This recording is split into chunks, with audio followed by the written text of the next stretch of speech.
So hi, yeah, I'm here with Dave Thompson in the first of what's hoping to be a series of these interviews for AMP Live.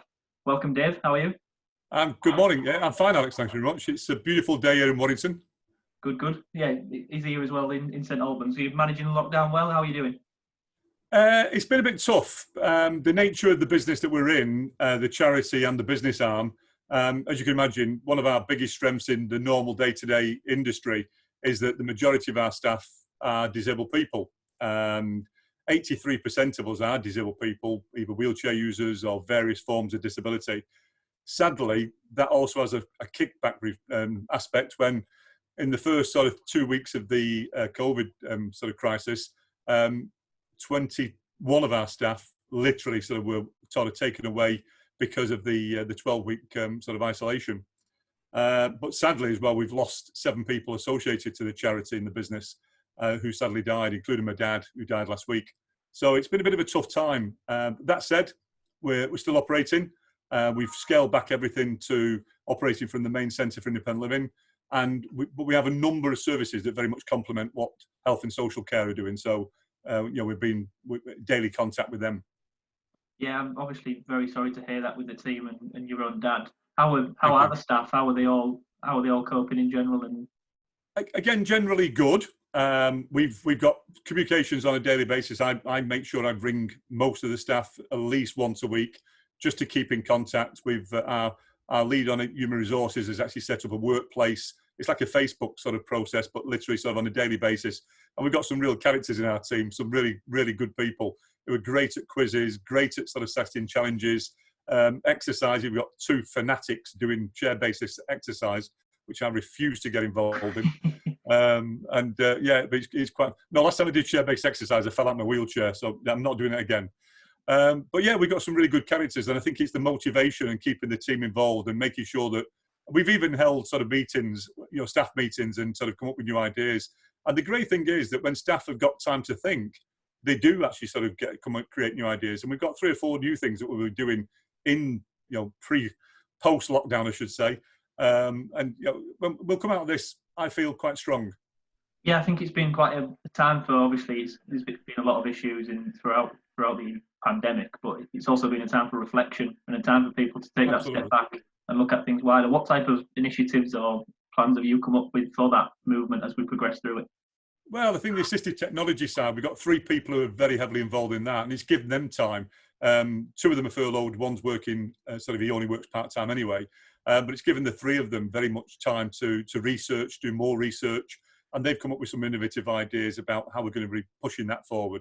And it's going to cost us a few bob, I can guarantee it, because one of them is actually talking about knocking walls down and different things in our showroom that we've actually got.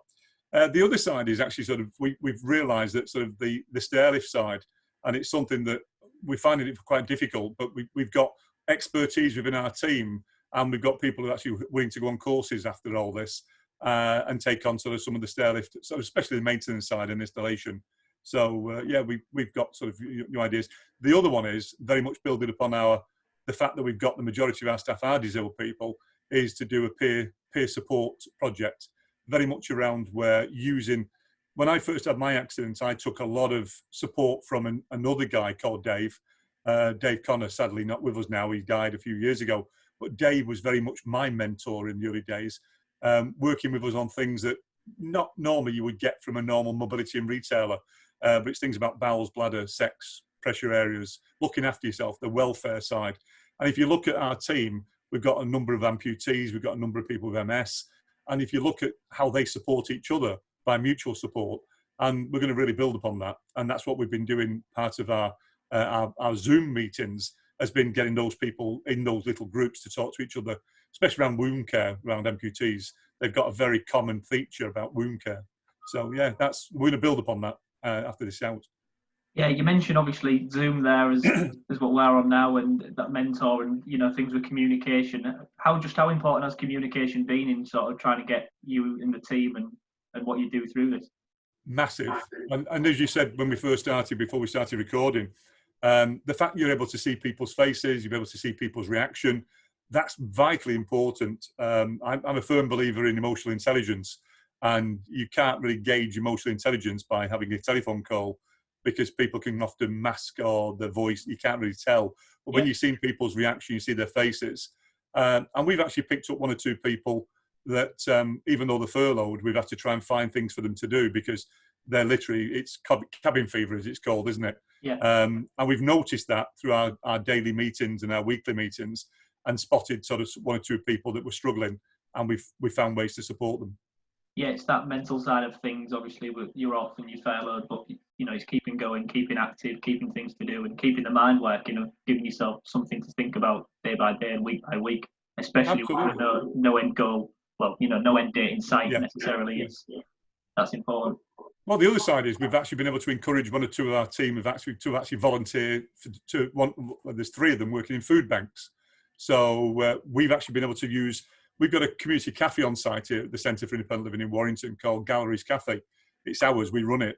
So we've kept that going. We've got a couple, and again, this is the benefit of being a charity as well as a business.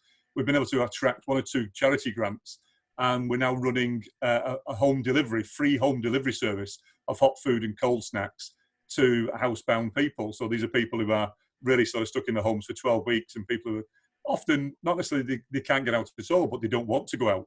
There's a fear factor as well with COVID, isn't there?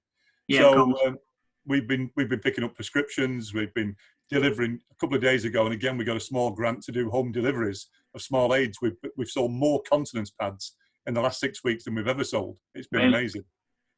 Small aids and products. We communicating on a weekly basis with health and social care chief execs and their teams to look at where the products they need. Warrington Borough Council were running short of 1 or 2 home loans products, and we had some in our Phoenix project, which is our project where we recycle and sort of we recycle and sort of scrap in some cases, but we found 1 or 2 items where we could actually get them cleaned, deep cleaned, and they've gone back out on free loan. Yeah, obviously you touched on the business side and retail side of things there. I think it was a couple of months back now, we covered on the 9th retail unit opening for yourselves in Warrington. How have you managed the business and retail side of things through this? Obviously, it must be tricky compared to the charity side. It must be very different. I mean, opening the Birchwood store was actually, I suppose Careco in Warrington would have the same sort of answer. We both opened our stores at the same time, and literally within 5 weeks of opening, closed them temporarily, of course. So it's always a bit of a frustration, but there's nothing you can do about it. Nothing could prepare us for what's happened these last few weeks. There was no book. I mean, I worked in the NHS at a senior level for 20 years, and even the pandemic sort of projects, plans that we had, and sort of Gold Command and Silver Command, etc., nothing could prepare us for what's happened with COVID. It's been an absolute eye-opener. So on the retail side, we've scaled everything back. The Liverpool operation's working on an appointment basis. Wherever possible, it's just home delivery. People sort of do contactless pay, and the delivery guys are basically masked up, gloves, and we're keeping a distance. Some of the more difficult cases have been where people have been desperate for rise and recline chairs, and there are measurements that you need to take if you do a bespoke rise and recline chair, and it's been asking the carers to get involved in, can you measure the person's back of their calf and that, etc. But wherever possible, we've kept everything at a distance, and we've maintained it. We've still been selling mobility scooters. If you think about the fact that disabled people being kept in their homes, but they can go out and do a walk once a day. If you've got mobility difficulties and you don't have a mobility scooter, so we've sold, I think, probably looking in the last 6 weeks, probably about 20 second-hand scooters, and probably half again of that sort of new scooters. So it's ticking over. It's definitely not making a lot of money. It's not enough to sustain running a business. But again, it's the difference between, we are, first and foremost, we are a charity that has a business arm. And we have to go back to our values. And our values are very much around supporting disabled people and those with long-term health conditions. And it's our charitable purpose that we've actually we've had to reflect back on and say, right, what can we do and what can we continue to deliver that will help us actually sustain that particular purpose? Yeah, I suppose from obviously the charity point of view, having that capability to supply those mobility scooters from the business point of view sort of goes hand in hand, and I suppose it puts you in a nice position to serve those people that you do and keep them mobile and keep them active as much as they can be throughout this. Yeah, it has. And I mean, we've had to close Birchwood, the town centre store, the hospital store. The hospital one was the ironic one, because actually the hospital one was beginning to really pick up and really be busy because of people were being discharged. But then the hospital made the decision that he had to stop everybody externally from going into the hospital. And it was a bit of a delicate one. But luckily, this centre here in Warrington is only 2 miles away from Warrington Hospital. So we've not fared too badly on that one. But it's the small products. We're selling lots and lots and lots of small products. We've been able to maintain the workshop and service centre, and sort of, you know, the workshop and service centre is still working. And the sad side is, unfortunately, some of the suppliers are closed. I'm not going to name names because I don't want to embarrass anybody, but even some of the big companies have actually closed completely. And we've got lots of scooters in the workshop. I was in there this morning, and Tommy was taking me through, and there was at least 14 scooters on the floor and power chairs where we're still waiting for parts because the suppliers are actually closed. Yeah, that supply, I think, is tricky. From obviously, I can see it from both sides, their point of view from a business sense, and then obviously getting that service out there to those that need it. You know, you mentioned a question that's been asked of the government a lot recently, and they've sort of swerved it, but I'll ask you a similar one. What sort of your exit strategy coming out the side of this? You know, how will you implement the staff getting back in, and even confidence of the staff being in the stores and speaking to people and so on? Yeah, it is an interesting one. And we had our governance meeting on Tuesday this week, and the question was asked to me then, Dave, what are the plans? I think the answer straight back is, until Sunday, there's not worth putting no plans together, because until we understand what Boris's plans are and the government's plans are of what they're going to relax first. Don't forget, from our charity side, we've got caravans, we've got a narrowboat on the canal locally, community cafe, lunch clubs. We've got 27 services in total, and it's not just the retail side. And some of those services, Disability Awareness Day, 28,000 visitors to a show in a park. The most vulnerable group in the whole of this, you know, that we're talking about, the likelihood of disability awareness taking place this year is very, very, very slim. But we do have a plan, and it won't be held in Walton Gardens. Let's put it that way. But I'll come back to you on that one, because we've got a meeting set up next week to talk about how we can do it virtually. And, yeah, I'm sure with events there's going to be. I've seen different articles online from different people of, you know, how events are going to move on from this, and I'm sure you'll be tuned into that and seeing how. Absolutely. Well, just down the road in Manchester. It's an important event for the community, of course. So, you know, still doing something is key. Information, advice, and guidance is paramount, and you know that's what we were founded on 29 years ago when we started the charity, and it's still important today. Information, advice, and guidance. In the country today, we all know the figures banded around about 14 million disabled people, and when I broke my neck at the age of 31, there was not, we couldn't do this 31 years ago. We didn't have Google, we didn't have the internet, and all of these things that today we can just literally type in. But even the fact that we can type in and say, what does it mean to have a spinal cord injury? What can't do? Even the information that's out there, you've got to be able to decipher it. You've got to be able to work your way through it, navigate it, which bits are real, which bits are relevant, etc., etc.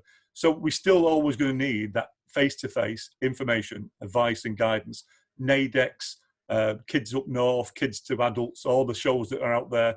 You know, the biggest loss for me in the industry was actually the Motability Roadshow. It gave me a brand new avenue to independence many, many years ago when I went to a show at Crowthorne, a Mobility Roadshow, and the hand controls I've got in my car cost 50,000 quid. It's a joystick like a helicopter. It's a bit of a gizmo kit. And, you know, people still do today need to be able to see it, to sit in it, to try it. And, you know, and that's where independent living centres and all the mobility stores, that's why we're here today, because people still need. If we just had the internet, I think we'd be failing most people's needs, because people need to be able to see it and try it and talk to people and say, well, what does that mean? What can it do, etc. So the shows, we've got to find a different way of doing it. And I know that Kids to Adults are doing something at the moment. I've seen something that came out a couple of days ago. And I think we'll all be watching what they're doing. And I mean, the biggest thing for me is we're not competitors in the show world. We're there to complement each other.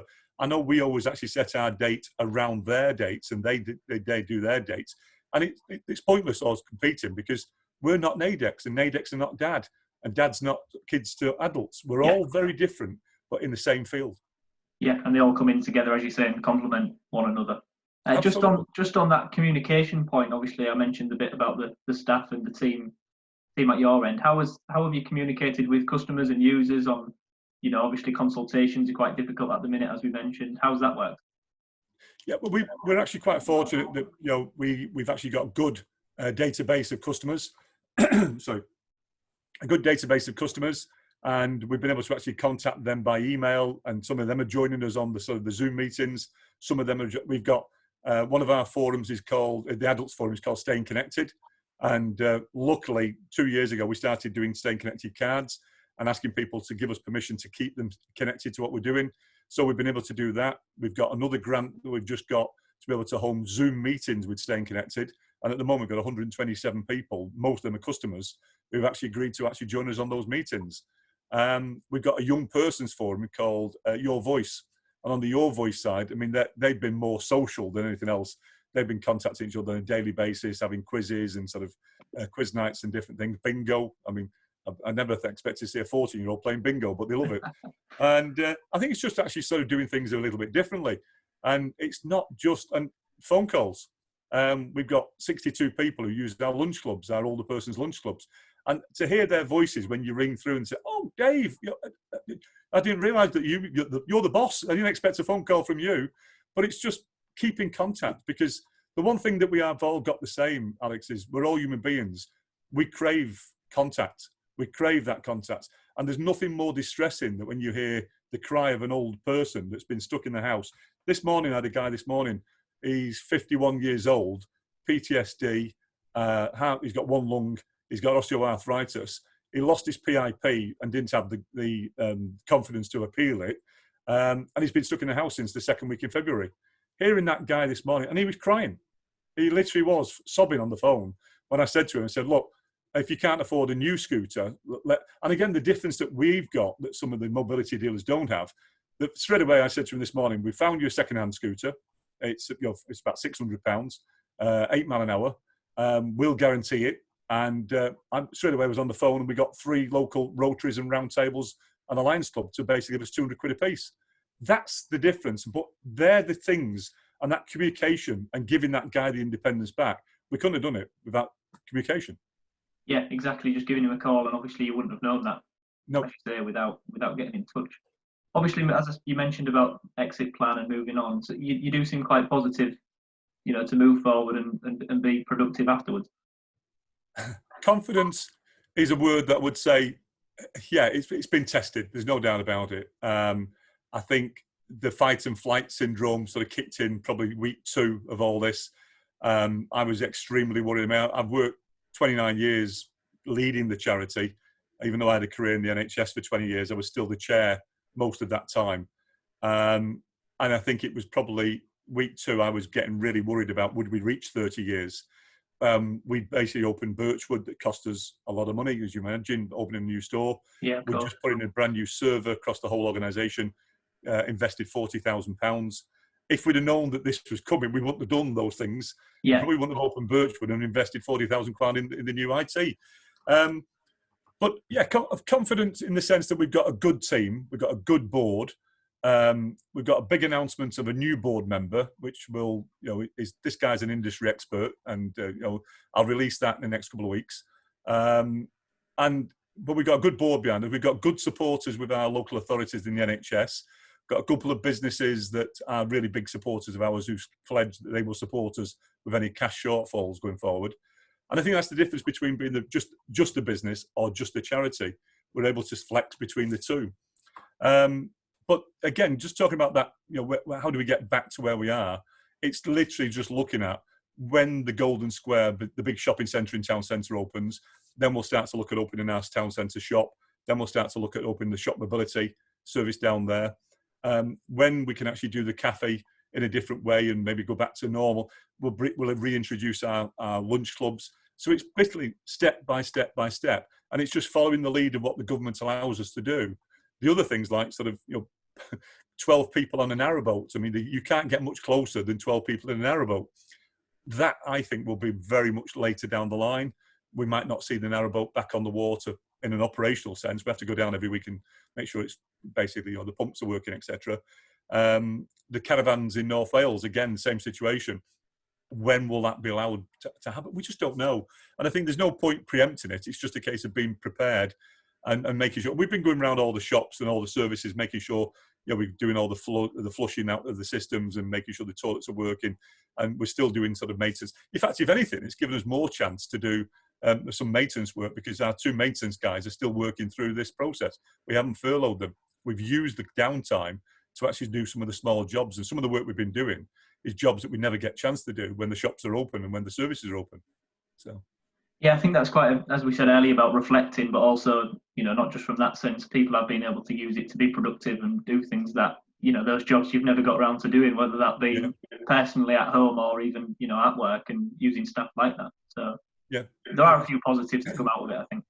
There certainly is. And again, I think the communication side, going back to that word communication, it's given me a chance to reconnect with the teams, because there's no doubt that as you get bigger, you tend to get further and further away from a group of people, especially those who are working at further distance from the main offices.